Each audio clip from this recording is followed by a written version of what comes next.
At 18, with a black trash bag of clothes and $51 folded into her sock, Sadie Voss bought an abandoned schoolhouse in central Nebraska for $8. She had aged out of the system in September. The state gave her a caseworker's handshake and a bus voucher and called it a start. For 3 weeks, she slept in the heated entryway of a laundromat in a town that wasn't hers, and that was where she saw the county surplus notice taped inside the door.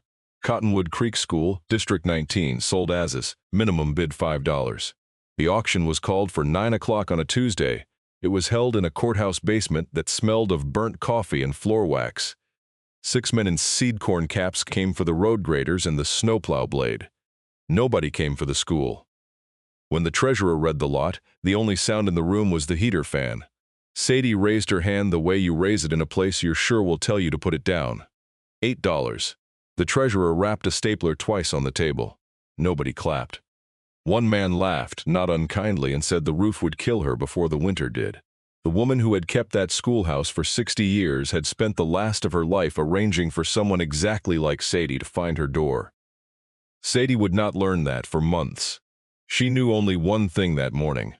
Behind a cabinet in the principal's office, too heavy for a grown man to shift, something had been left in the dark. It would take her the better part of a swinterwitter to understand it, but that morning came at the end of a much longer cold. To understand the schoolhouse, you have to start with the bell. Sadie had been a ward of the state of Nebraska since she was 9. There were homes after that, the way there are stops on a county road. The Beckers, it's a second Becker placement. 6 months with a woman named Pat who fostered for the check and said so to your face. The longest Sadie ever stayed anywhere was 11 months on a farm outside Ord. The man there was named Galt, and he rebuilt grain elevator legs for a living, and he let her stand at his elbow while he worked. He taught her that a loose bolt was a question the building was asking. He taught her you answer it before it gets loud.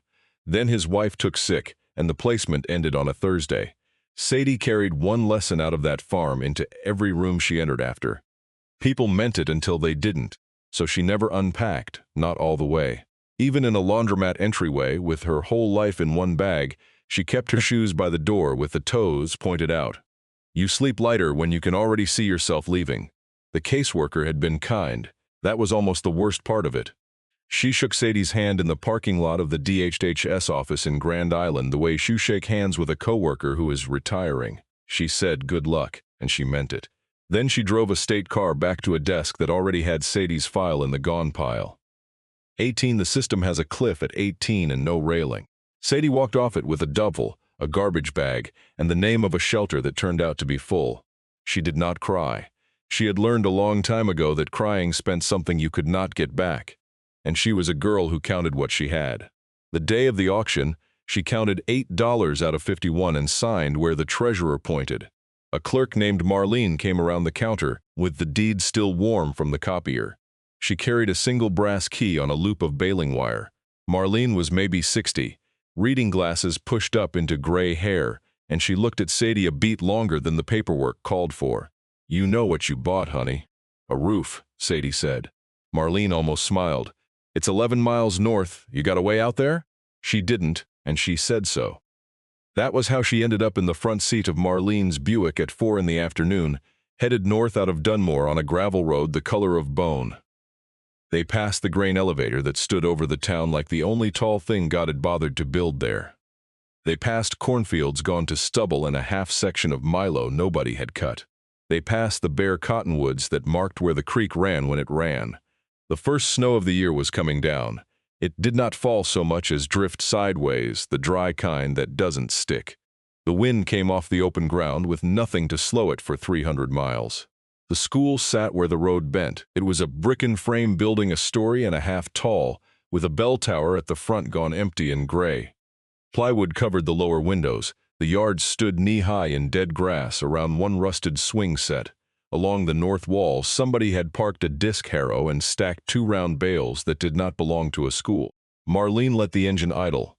That's Dale Wirtz's equipment, she said. Farms the quarter east. Been using the lot since before the district folded. She kept her hands on the wheel. Edith wouldn't have minded. She let half the county store things out here, one time or another. Then she seemed to hear herself and stopped. People stop like that when they've said a name they didn't mean to hand over yet. Sadie didn't ask who Edith was. She had learned not to want things out loud. She got out into the wind with her bag. Marlene rolled the window down 2 inches.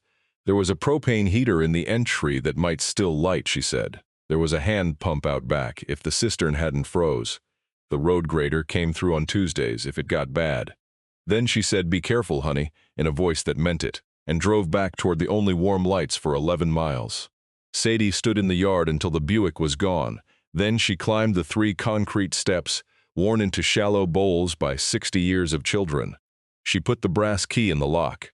The door opened on the smell of cold chalk and old varnish, and something underneath that she couldn't name and wouldn't for a while want to. The flashlight on her phone showed a hallway with a wood floor oiled dark and a row of iron coat hooks set at child height. Classrooms opened off either side, desks pushed to the walls under sheets. At the end of the hall where the daylight gave out, a door stood half open. A pane of frosted glass was set into the top. On it, in gold letters flaking but legible, was one word: Principal. She stood at the threshold a long moment. The wind worked at the eaves. Somewhere in the dark above her, a length of rope swung against the inside of the bell tower and tapped, twice, like something waiting to be answered. She slept that first night on the floor of the front classroom. There was a foam mat rolled in a closet and a moving blanket that smelled of mice, and she had her coat. The propane heater lit on the 3rd try and threw a circle of orange light that reached about 4 feet. Outside, the wind never stopped. She lay listening to the building tick and settle, naming the exits the way she always did. Front door, back door, the window over the cloakroom. Somewhere in the counting, she fell into the deepest sleep she'd had since Ord. She didn't know why. She would decide later it was the floor. A floor does not move out from under you in the night. Morning came gray and hard. The snow had quit and left a skin of white on the stubble the sun couldn't melt. Sadie woke with her breath showing and her hip aching from the floor. The first thing she did, before coffee she didn't have, before anything, was cross to the nitrous desk. She tightened the screw that held its iron leg to the writing top. It had been loose. She'd felt it in the dark when she set her flashlight down. Her hands did it before her head was awake. A quarter turn with the flat of a butter knife. The wobble went out of it. Galt's voice: "Answer it before it gets loud." Then she made herself useful, because useful was the only thing she had ever been thanked for. She found a push broom and swept the front classroom, raising a fog of dust that hung in the cold light. She pried the plywood off 2 south windows with a flat bar from the shop closet. The morning came in gray but real. The room got 10 degrees colder and 100% more like a place. By noon she could see her work, which was something. By noon she was also shaking with a cold she could not get on top of, no matter how she moved. That was when the old man came. She heard the truck first, a diesel rattle that died in the yard, and then boots on the steps, slow, one at a time. It was a man taking stairs his niece had opinions about. He didn't knock. He opened the door the way you open a door to a building you have known longer than the person inside it. He stood there in a barn coat and a feed cap, a gray dog at his heel, with a face like a dry creek bed.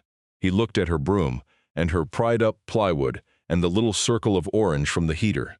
"You'll burn through that bottle by dark," he said. "Then you'll freeze." "Okay," Sadie said. "There's a furnace." He said it like an accusation. "Coal and wood. Slur doors outside North End." He looked at her another second. "Orville Lindgren. Ran the elevator 40 years in the school route 31. You'd be the had bought it for $8. The dog walked past her into the front room and lay down in the patch of window light. It did it like it had a standing arrangement there. Orville watched the dog do that. Something moved in his face and then didn't. "He used to be Edith's," he said. "Don't know who he belongs to now. Same as the building, I guess." He took her down the outside cellar steps into the dark under the school. A coal furnace squatted there like an iron animal, its ducts running up into the floors above. He showed her without sentiment. "You don't dump a load of coal on a cold grate and walk off," he said. "You lay your kindling and your splits first. You build a real fire of wood, a hot bed of it. Only then do you feed the coal in along the back, a few lumps at a time. You crack the draft door at the bottom to pull air up through the grate. At night you bank it. You close that draft down to a slit, so the fire sulks instead of roars, and keeps a red heart till morning. Build it too fast and you'll crack the firebox. Choke it wrong and you'll fill the rooms with gas and not wake up." He said that last part flatly, the way you read a label. The cistern pump out back had frozen at the leathers. He poured a cup of water down the top to wet the seal. He worked the handle in long, slow strokes until the air gave way to a cough, and then a gush of cold, rust-colored water. "Let it run till it clears," he said. "Don't ever let it stand empty when it's below zero." Then he stood up as straight as he got and looked at the building above them. Brick and bell tower against the white sky. "You know whose desk that is in the office?" "No," he agreed, as if that were the right answer. He didn't tell her. He got in his truck and left the dog. By mid-afternoon, she had a wood fire going and was learning to trust it with coal. The ducks in the floor went from cold to barely warm to a thing you could hold your hand over. The school began, very slowly, to thaw. She fell into a rhythm without meaning to. Up before light to feed the furnace. Coffee she'd finally bought in town, boiled on a hot plate she found in a cupboard. Then work, until the work and the daylight gave out together. The gray dog kept to the window patch in the mornings and followed her room to room in the afternoons. After a few days she caught herself talking to it, the way you talk to someone who has agreed to stay. She didn't name it. Naming a thing was a way of deciding it was yours, and she wasn't ready to be wrong about that again. The bell tower she left for last. A ladder ran up inside a closet to a trap door, and above it the belfry stood open to the weather on 4 sides. The frame where a bell had once hung was empty, the iron bracket rusted to lace. Only the rope remained, gray and stiff, swinging where the wind took it, tapping the inside of the boards. It had been tapping the first night she came. She understood now it had been tapping out there, with nothing left to ring for a long time. At 4:15, with the light already failing, another vehicle came up the road. It was a small pickup, driven with great care, 10 miles an hour. It turned in at the bend and parked square in front of the steps. The woman who climbed down was 80 if she was a day. She wore a quilted coat and a knit cap and leaned on an aluminum cane. In her free hand she carried a covered glass dish wrapped in a dish towel. She came up the 3 worn steps without hurry. She set the dish on the top step, straightened, and looked at Sadie in the doorway. Her face changed. For a moment she didn't say anything at all. "Well now," the old woman said finally. Her voice was slow and it stopped between things, the way a voice does when it's pulling something up from a long way down. "Look at you. Can I help you? You stand just like Lorene used to." She shook her head once. Right foot turned out. Lord, 60 years and there it is, walking around again. She lifted the dish an inch. "It's a hot dish, tuna and the noodles. You'll want something hot the first cold night." A pause. "Della Pelster. I went to school in that building, 1st grade through the 8th, in the one room with Miss Glazer. Sadie took the dish, because you take the dish." It was warm through the towel and heavier than it looked. "Who's Lorene?" she asked. Della looked at her a long time. Outside, the wind picked up a handful of dry snow and threw it against the brick. "Now then," Della said. Sadie would learn that was the thing she said when she was deciding how much to give. "That's a longer story than your supper will stay warm for. Eat, I'll come back." She turned at the bottom step, both hands on the cane. She kept the office locked, Edith did. The office key's the little flat one on the ring, not the long one, in case you were wondering what you hadn't tried yet. Then she drove off at 10 miles an hour, brake lights flaring at the road. Sadie stood holding a warm dish in a cold doorway. She had walked into the middle of something. It had been going on a very long time without her. She ate the hot dish at a child's desk by the light of the heater. Then she found the little flat key on the ring of one. She went down the dark hall to the door with the frosted glass and let herself into the principal's office of the Cottonwood Creek School. It was a small room and it had been waiting. That was the only word she had for it. A heavy oak desk faced the door. Its top was clear except for a green blotter, a tin canister, a fountain pen laid exactly parallel to the blotter's edge. A wall clock hung above the desk, stopped. Its hand stood at 3:52. Bookshelves ran the side wall. A coat tree stood in the corner with a gray cardigan still on it. The air was the cold, still air of a place sealed against time rather than weather.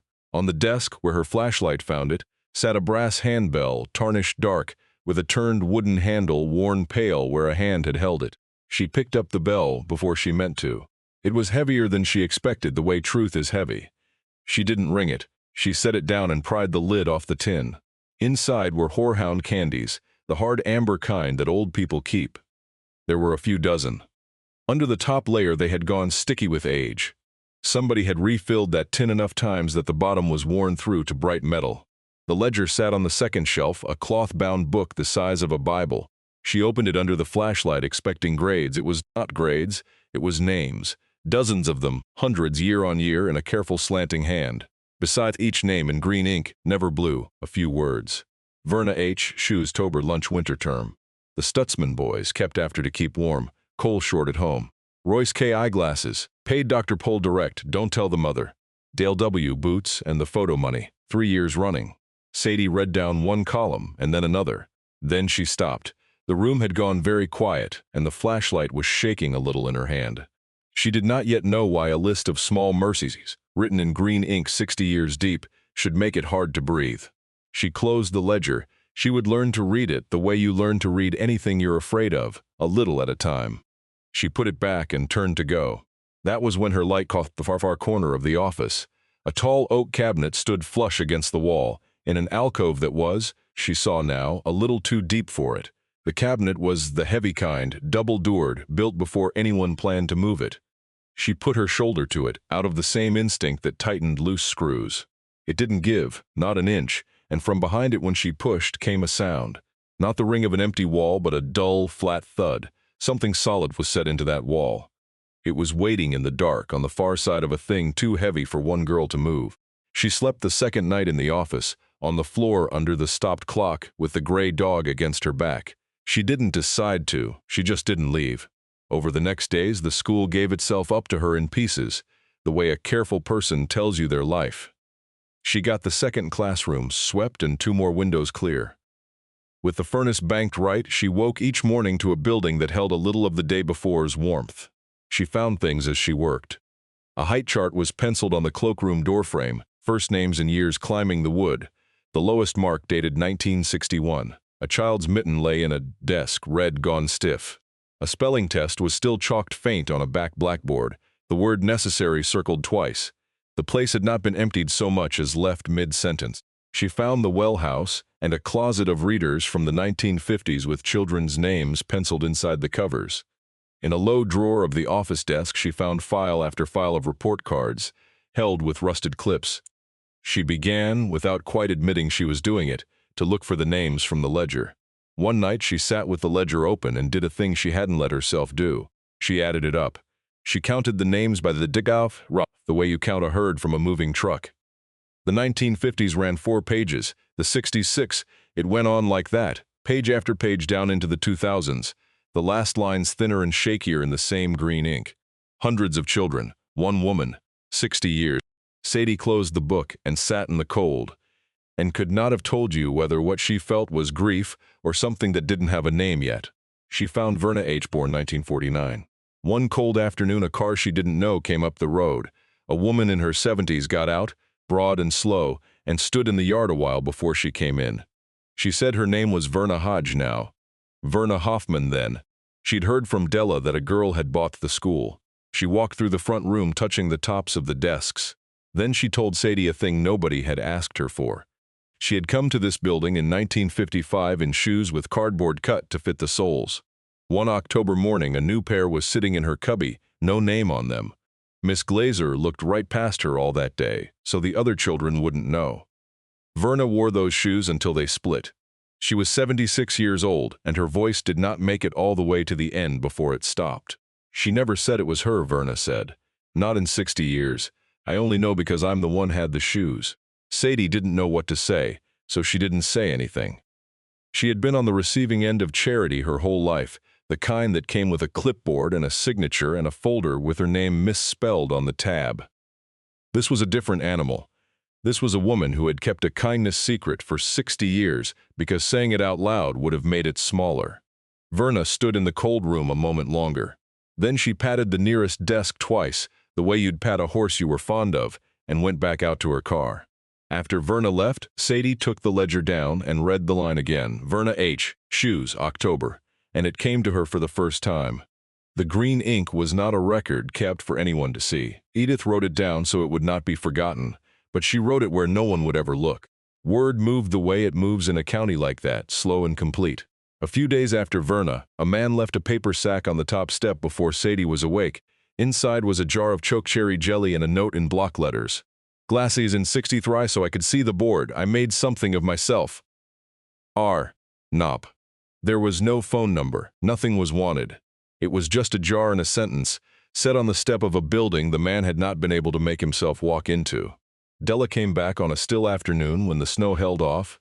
She brought coffee in a thermos and a story, and she gave it to Sadie the way she gave everything, slow, and with stops.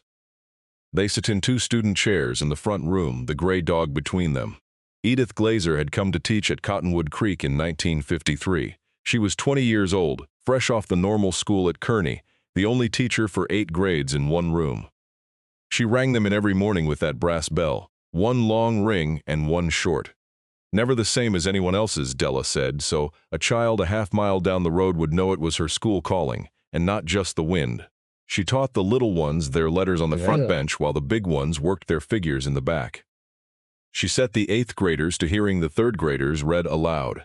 She chalked the day's whole program on the board each morning, grade by grade, so a child always knew where to be. Everybody in that room was always either learning or teaching. Nothing got wasted in there. There wasn't enough of anything to waste, least of all a child.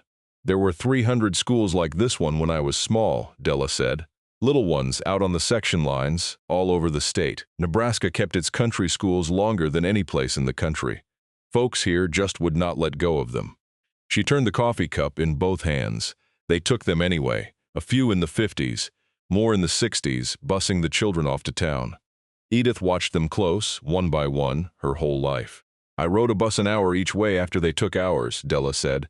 Past 3 schoolhouses standing empty, the swing sets still up in the weeds. You don't forget going by the place that used to be yours. She looked at the window. They told us it was for the children, more courses, a real gym, a lab for the science. Some of that was even true. But a town is a hard thing to keep alive once the school light goes out in it. Half these little places just dried up and blew off, a few families a year. Cottonwood Creek was about the last of them. The state passed a law, 05-06. Said a school had to teach every grade or it couldn't go on being a school. This one only ever went to the 8th, so they folded the district into the town, and that was the end of it. The longest pause yet. Edith was the one had to lock the door. Last day, 2006, she turned the bolt and she stood there a good while. The clock in the office stopped that afternoon, and she never wound it again. 3:52. Della shook her head. She bought the building off the county herself that summer, for I don't know what. Nobody else wanted it, and she kept coming out here, an old woman alone, doing Lord knows what, right up until the day she didn't anymore. When did she die? Last winter, 91. Della set down her cup. I've buried a lot of people. I never buried one I owed more to and could pay back less. She was quiet a while. Then she said it plainly, looking at the floor. I was one of hers. The coal at our place ran short the winter I was 7. My daddy was a proud man and a poor one. Edith kept me after every day that February. Extra reading, she called it. What she was really doing was keeping me in a warm room 2 more hours, so I didn't go home to a cold one. She looked up. I didn't understand that till I was a grown woman with children of my own, and the arithmetic finally came out right. There's 100 of us in this county, honey. The ones she kept. And not one of us could ever get her to admit she'd done a thing. The pressure came on a Thursday in a clean white pickup that didn't rattle. The man who got out was somewhere in his 50s, heavyset, in a canvas chore coat with the collar up. He didn't go up the steps. He stood at the bottom with one boot on the first one and waited for Sadie to come down to him, which told her something before he ever spoke. He said his name was Dale Wirtz. He farmed the quarter to the east. His grandfather had broken that ground, he said, and his father after that, and the school sat on a corner that should have gone back to the land years ago. I'll give you $400 and a ride to the bus, he said. That's me being neighborly. He looked at the bell tower, the plywood, the disc harrow that was his own. A girl your age out here, come January. Somebody's got to say it plain. You won't make the winter. He let that sit. That land's been mine in every way but the paper for 30 years. Sadie stood on the steps above him, which she understood now was the only reason he'd kept off them. It's not for sale, she said. Dale nodded slowly, like she'd confirmed something he already believed about people who had nothing. Everything's for sale, hon. Just depends what the winter charges. He got back in the white truck. He didn't slam the door. Men that's sure of a thing don't slam door. Sadie watched the white truck out of sight. She waited for the old pull to come up in her, the one that said pack the bag, warn this place out, go before they make you go. It didn't come. She stood there a while, surprised at herself, in a yard that wasn't anybody's idea of hers. For the first time she could remember, the thing she wanted to do and the thing she was about to do were the same thing. She was going to stay. She turned the word over and found it didn't scare her the way she'd always been told it should. The county notice came 2 days later, stapled to the front door in a plastic sleeve. Sadie read it 3 times. The building had been flagged as an unsafe structure. The roof, the wiring. A furnace nobody had inspected in 20 years. The board would hold a hearing in 11 days. If the owner couldn't show the place was sound and lived into code, the county would condemn it and put it to the dozer in spring. There was a line at the bottom about a demolition lien. She didn't fully follow it. She followed the 11 days. Orville read it when he came by, holding it at arm's length where his eyes worked best. Dale sits on the planning board, he said. That was all he said about Dale. He looked north, where the sky had gone the flat, hard color of a coin. And there's weather coming, off the Dakotas. Big one, first of the season. He folded the notice and handed it back. You'll want that furnace right before it hits. 11 days is plenty of time for a roof. It's no time at all for a blizzard.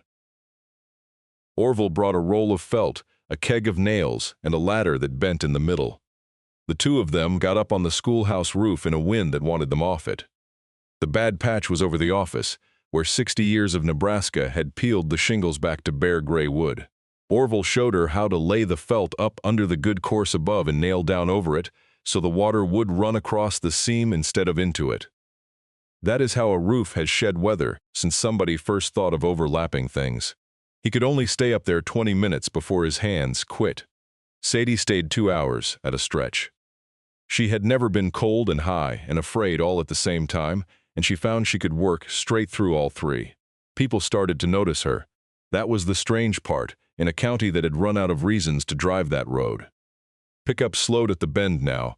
A woman she'd never met left a cord of split oaks stacked by the cellar door one morning, no note.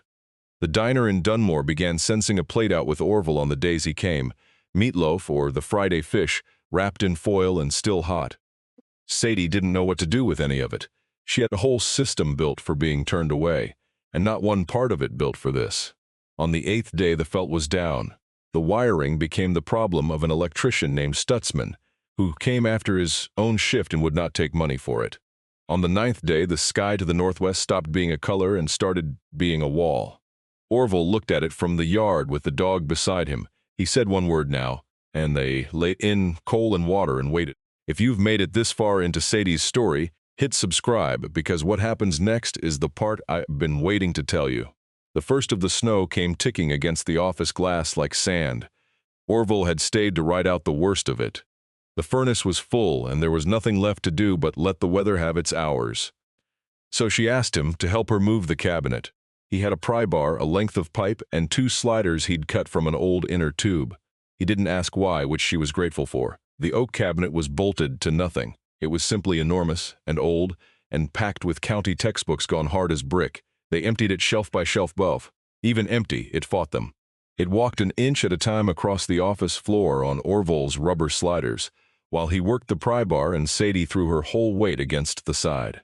Orville stopped once to get his breath, one hand flat on the cabinet's top. She kept this thing right here the whole time, he said, not quite a question. 40 years I was in and out of this office. Never once thought to wonder what was behind it. He set the pry bar again. That was Edith all over. You'd look right at the thing she meant and never once see it. At last it stood clear of the alcove. The wall behind it showed itself in the gray window light. It was not a wall. Set into it at waist-height flush was the door of a steel safe. Someone had painted it the same dull green as the plaster, so that for 19 years it had hidden in plain sight. There was a dial and a small brass handle, and below the handle, scratched faintly into the paint by a hand that knew whoever came would need it, were 4 numbers and 1 short word. Orville looked at it a long time. Then he took off his cap, which Sadie had not once seen him do, and held it against his chest and said nothing at all. The storm came in full after dark. It took the world down to the 4 walls and the long sound of snow driving against them. Orville had meant to head home before it hit. He'd looked once at the sky and once at the girl alone in a building with a condemnation notice on its door, and he had stayed. He fed the furnace while she found the lantern. Neither of them said out loud that the safe was the only thing in the county worth thinking about just then. There was a steel door in the wall, and a blizzard at the windows, and nothing left to do but the thing in front of her. So Sadie knelt at the dial. The 4 numbers were scratched plain in the paint. The short word under them was turn, and beside the dial somebody had cut a little arrow. It was the kind of note you leave for a person you trust to be slow and careful. Orville read the numbers out, one at a time, holding the lantern up where his eyes still worked. His own hands were long past fine work, and he knew it, and he didn't pretend otherwise. Sadie turned the dial right, then left, then right again, slow the way the arrow said. On the last number the handle dropped under her palm. It made a sound like a latch giving up an old argument. The door swung out 2 inches and stopped. Inside, the safe was nearly full. None of it was what the men at the auction had imagined. There were savings bonds. Hundreds of them, the paper kind, series, banded by the year with rubber bands gone brittle. The oldest band had 1971 written across it in green ink. There was a passbook from the bank in Dunmore, its columns filled in by hand, the deposit small and steady down 40 years of pages. There was a brown envelope, unsealed, holding a single typed page from an attorney's office on the Dunmore Square. And there was a long white envelope, sealed, with 3 words on the front in the slanting hand Sadie had been reading for weeks. Whoever needs this. The typed page was dry and short. It said the bonds and the account had been placed into a trust by their owner. The trust was for a child of School District 19 who had no family to provide for them. It gave a number, totaled as of the spring before Edith died. $188,412.47. Sadie read the number twice and felt nothing she could use. A figure that size was a foreign country, and she had no passport to it. She set the page down. What held her was not the total. It was the green ink on the rubber band that said 1971. It was the small, even columns in the passbook. A teacher had set aside a little out of not much, every month for 50 years, for no one she would ever meet. That was the part Sadie could not get her breath around. Nobody had ever once put a thing away for her, in advance, against a need she had not even had yet. The money did not make her feel rich. It made her feel, for the first time in her life, like someone who had been expected. Orville looked at the bonds a long moment. She drove a 40-year-old car, he said, to no one in particular. Patched her own roof till she couldn't get up the ladder. Whole town figured she was just tight with $1. He shook his head, slow. Tight with $1. She opened the white envelope last. She read it once to herself, fast, the way you check the water is hot before you put your hand in. Then she read it again, slow and out loud because Orville was there. Some things a person should not have to hear alone. To whoever needs this, I have thought a long time about how to begin, and there is no good way, so I will begin like a teacher, with the plain facts. My name is Edith Glazer. I taught in this building from 1953 until they closed it. Then, I bought it. I could not think of anything else to do with the rest of my life that would be worth the doing. I never married. I had no children of my own. People in town decided long ago that this made me a sad case, and they were kind about it, which was worse than if they had been cruel. They had it backward. I was a woman with hundreds of children, for 1 year each.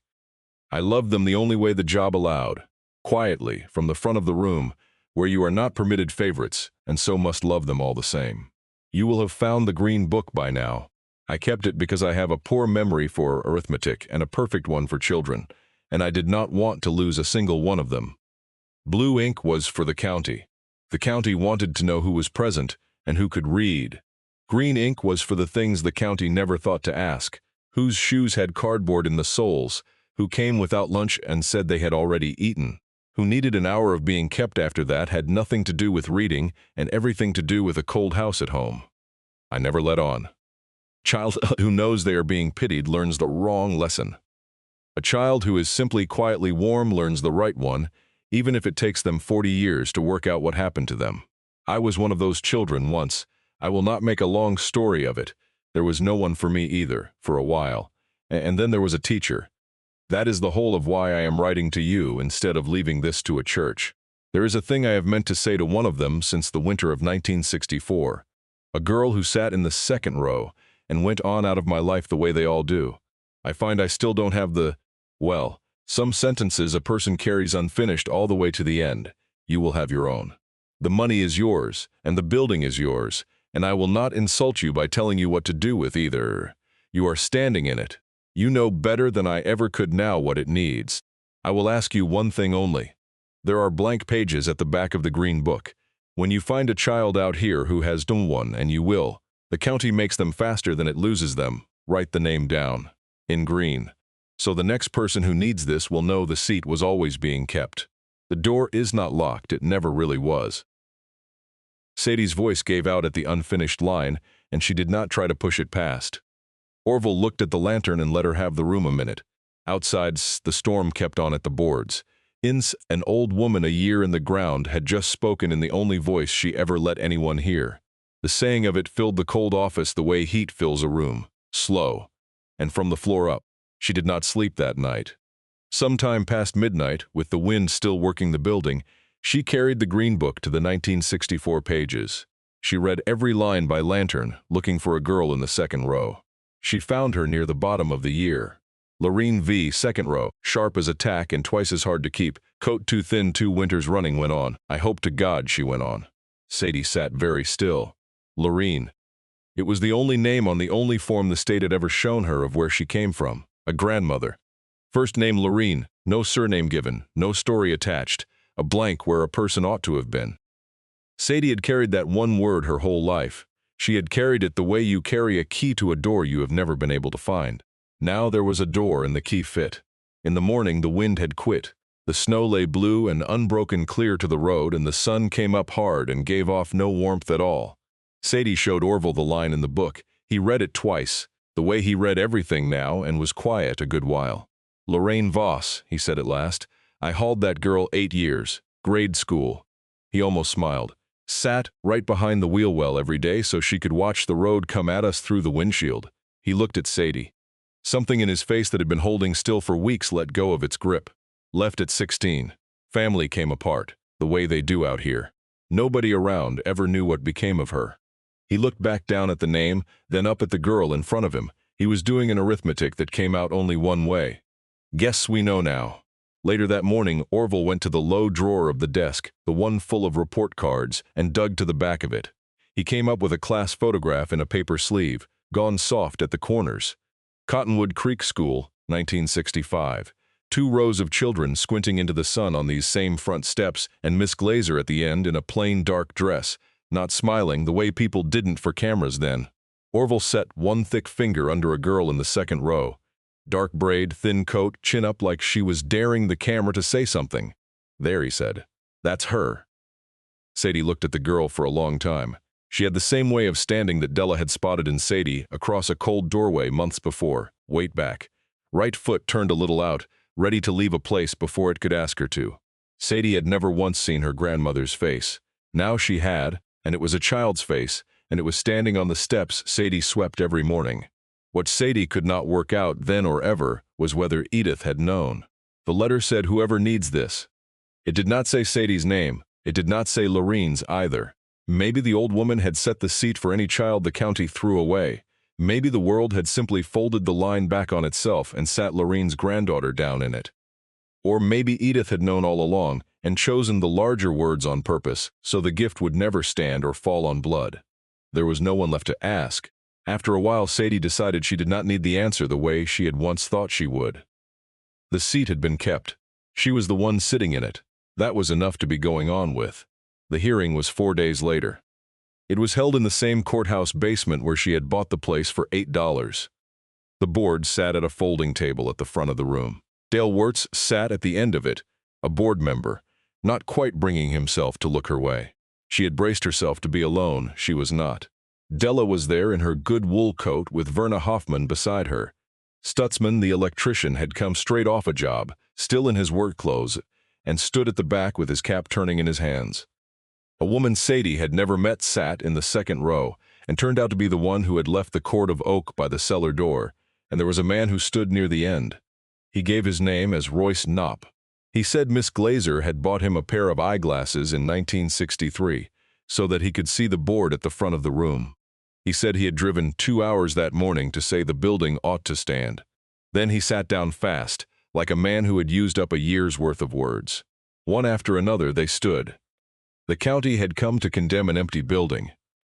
It found out that afternoon that it was trying to knock down something a good many people had been carrying around in their chests for 50 years. The attorney was an old man named Rike, who had drawn up the trust himself. He laid his papers on the table with no drama in him at all. The building was sound now, he said, the inspection in hand. The owner was the named beneficiary of a standing trust. There was money in that trust to keep the place up to code. He stated it the way you state a thing that is already true and only wants someone to witness it. The chairman looked down the table and asked if there were objections. That was when Della stood up, with the green book held in both her hands. She did not read the whole of it. She read 4 lines. Verna's shoes. October. The Stutzman boys kept after to keep warm. Roy Snop's glasses paid to the doctor direct. Then in the same flat and even voice, with her eyes set on the table where the board sat, she read 1 line more. Dale W. Boots and the school photo money. 3 years running. The room went quiet. Dale Wirtz looked at the table in front of him for a long moment. Every soul in that basement knew whose boots those had been. That included the man who had worn them out. He didn't say anything. There was nothing a man could say to a thing like that and keep his feet under him. He reached out and slid the condemnation sheet down the table to the chairman. He gave a small wave of his hand that meant withdraw it. The motion died without a vote. Afterward, people wanted to shake her hand, and she let them. It cost her something she did not show them the price of. Being wanted in a room was a harder thing to stand in than being turned out of one, and nobody had ever taught her how. Orville drove her back out in the blue cold of late afternoon and left her at the door. When the others had gone and the building was hers and quiet again, she sat down alone on the floor of the front classroom. The last of the daylight came in low, through the clean windows. She had the brass handbell in her lap. She did not ring it. She only held it and felt the cold come up out of the metal and into her hands. She let the room be still around her, the way it had been still for 19 years before she ever found the door. By the first warm day in April, the schoolhouse did not look like a thing somebody had bought for $8.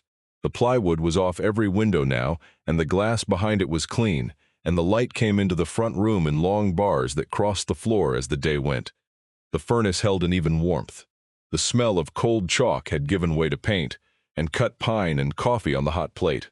Somebody had mowed the yard down to green. Somebody else had welded the broken swing set and set its legs square in the ground.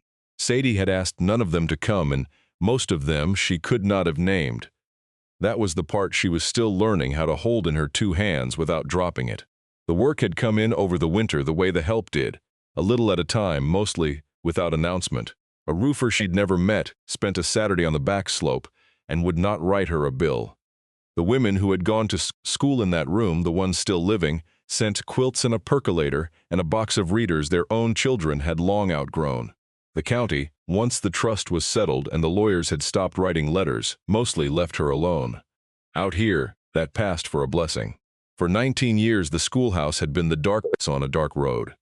It was one more empty building in a county full of them, the last of 300 little schools the state had let go out, down one by one.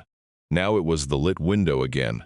Drivers coming home late on the county road would see it from a mile off, the front room glowing yellow against the dark fields, and some of them slowed without knowing why. A building that has been kept warm looks different from one that has only been kept standing. People can feel the difference at 50 miles an hour, even when they could not tell you what it was they felt. The county was making children faster than it could place them, the way Edith's letter had promised it would. There was no school out here to send them to anymore. There was only the long bus into town in the dark and the long bus back.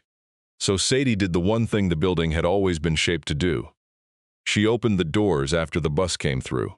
It was not a school. The state had its rules, and she had no certificate, and she was careful to call the place only what it honestly was, somewhere warm to come after. The first afternoon 2 children came. A brother and sister off a hard place down on the county line, the kind of place Sadie could read at one glance, because she had lived in its cousins all her life. By Thanksgiving there were 9. There was a boy named Cody who came the 3rd week. He was 7. He wore a coat in October that would not see him through November, and he never took it off indoors. That is the way a child is, when the coat is the warmest thing he owns, and he is not sure it will still be there in the morning. Sadie did not say a word about the coat. She found a better one in the box of outgrown things, set it on the hook beside his, and looked the other way until it was gone. She knew the arithmetic of it by heart. A child who is pitied learns the wrong lesson. A child who is simply quietly warm learns the right one. That night she opened the green book and wrote his name in green ink. Beside it, small, she wrote, "Coat, October." She had become, without quite deciding to, the thing she had needed once and never had. The afternoons found their own shape. The little ones did their reading at the front, out loud, stumbling and starting over, and the older ones did their schoolwork at the back and helped when they were asked. Sadie had not planned it that way. She had only read how Edith ran the one room in the green book and in Della's stories. Everybody always either learning or teaching, nobody left sitting idle. She had copied it because it worked and because she had nothing better. One gray afternoon, she stood at the window with a cup of coffee going cold in her hand. She listened to a second-grade girl named Fam read a whole page without help for the first time, her voice climbing with the surprise of it. The girl finished and looked up to see if anyone had noticed. Sadie had. She made sure the girl saw that she had. That was the entire job. She was beginning to understand. Not the money and not the building. Just making sure a child looked up and found that someone had noticed. Della came on Tuesdays and Thursdays to hear the little ones read. She sat in a student chair with a child at her elbow. She was doing the very thing that had been done to her in a cold February 70 years before. She knew it too. It was plain on her face that she counted it among the better uses she had ever been put to. Orville drove the children who had no other ride. He drove them slow, 10 miles an hour, the way he drove everything now. The gray dog learned the sound of the school bus the way it had once learned Edith's step and met it at the road every afternoon. She named the dog that spring. She had told herself in the fall that naming a thing was a way of deciding it was yours, and that she was not ready to be wrong about that again. She decided she was ready now. She called him Bell because he came when the children did, and because it seemed right that something in the building should carry the name of the thing the building had lost. He answered to it inside a week. Orville said that only proved the dog had been waiting on a name as long as the rest of them had been waiting on her. The lumber had come in March. A full load of it, dropped in the yard before light one morning. Good dry framing pine, no note on it and no name. Sadie stood out in the cold looking at it. Orville came up behind her, took the situation in at a glance and said one word, "Wirtz." That was the whole of it. Dale Wirtz never came to the door and he never once said that he was sorry. The disc harrow vanished off the north wall some night that spring and did not come back. They built the new front steps out of his lumber. Sadie decided that was about as near as a man like that ever came to a sentence. She let it stand. She of all people knew that some people only ever say it sideways. She kept the green book on the desk in the office. Under the clock she had never started again. The pages at the back filled slower than the ones at the front had, because there were fewer children out here now to put on them. But they filled. Under each name she left the next line blank, the way you leave a chair pulled out from a table, for someone who has not come in yet. She never did start the clock in the office. People asked her about it now and then. The ones who saw it stopped at 3:52. She told them she liked knowing exactly when the old life had ended, so she could be sure the new one was a different thing, and not just the same day going around again. That was part of it. The rest of it she kept to herself. Some hours a person decides to leave right where they are. You leave them the way you leave a grave marker standing, not to live there, but so you always know the way back to what it cost. There was one letter she wrote that winter that did not get an answer. She had found in her own state file a last known address for her mother. It was 3 towns over and 4 years out of date. She wrote a short letter to it. She said where she was now and that there was a warm room and a seat here if it was ever wanted. She did not say any of the things a person might feel she was owed, because owing was not what the seat was for. No answer came back. Sadie had not really let herself expect one. She kept the porch light on at the schoolhouse anyway every night. It is the way you keep a thing lit for someone who may never come, because the keeping is the point and not the coming. In May the people came, not for a meeting and not for a funeral, which were the only 2 reasons anyone had gathered in that building in 20 years. They came for an afternoon on a Sunday, once Della put the word out. The ones still living who had once been children in that room, and their children, and a few of their children's children. Verna brought a sheet cake. Royce Knopp drove the 2 hours again and stood in the doorway of the room where he had first been able to see the board. For an afternoon the front room was as full as it had ever been. It was full of people who had each been kept warm in some quiet way the kind they had spent a lifetime not talking about. Now they talked, a little to each other, over weak coffee. Nobody made a speech. Edith would not have stood for a speech. But the building was loud for the first time in 19 years. The sound of it went out the open windows and across the fields, and that was a kind of saying in itself. On the last cool afternoon before the spring let go for good, Sadie climbed the inside ladder to the belfry with the brass handbell buttoned inside her coat. The big bell that had once hung in the frame was 60 years gone. The iron bracket had rusted down to lace. There was no way to hang a thing up there now that the August wind would not have down again by fall. So she did not try. She came back down the ladder and stood out on the new front steps instead, in the last of the sun. She looked out at the children in the yard. 9 of them now, loud and alive, churning up the grass that Edith had kept mowed for 40 years of other children. Then she rang the bell, one long and one short. It was the way the bell had always been rung, by a hand that wanted a child a half-mile down the road to know which school was calling, and to know that the school was theirs. The children came in. Orville was leaning on the fender of his truck at the foot of the drive, the gray dog sitting at his boots. He watched the children file up the steps past Sage and in through the open door. He did not say much, the way he never did. But Sage heard him, just the once low, to the dog or to himself or to a woman a year in the ground. She'd have liked that, one long, one short. The bell went quiet in Sadie's hand. The door stood open behind the last of the children.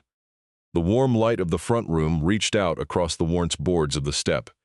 It had reached out that way for 60 years, for every child the county had ever decided it could get along without. The seat had been kept the whole time. Somebody had finally come and sat down in it, and there was room left over. On the page and in the room and on the step worn soft by all those years, room for whoever came next. The story you've just heard is fictional. The town, the school, the names, none of them are real, but the thing underneath it is. All over this country, the small schools went dark, one by one, and the towns went quiet around them. And here and there, someone kept a light on anyway, for a child no one else came back for. If there's a person in your life who needs to hear they were never invisible, tell them. The doors don't stay open forever. Before you go, let me say one thing. Just me now, not the story. The part I keep thinking about is the green ink. She wrote down every kind thing she ever did. But she hid it where nobody would look. Not so anyone would thank her. Just so she wouldn't forget a single child. I think most of us have someone like that. Someone who loved us quietly, who never said it out loud. And we only understood it years later, when it was almost too late to tell them we noticed. This story isn't real, but that kind of person is. If yours is still here, don't wait. Go tell them you saw them. That's all. Take care of yourself.